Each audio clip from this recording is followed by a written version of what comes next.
Hello everyone, welcome back to the channel. In today's video, I'm going to show you how to set your transaction password in LSSC.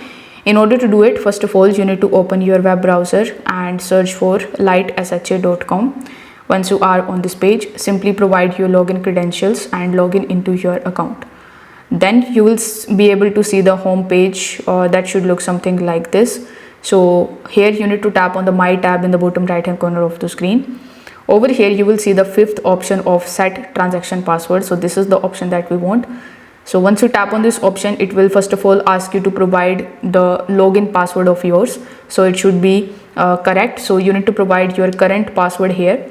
Then you need to create a new transaction password for your account. So you need to type the new password over here just like so.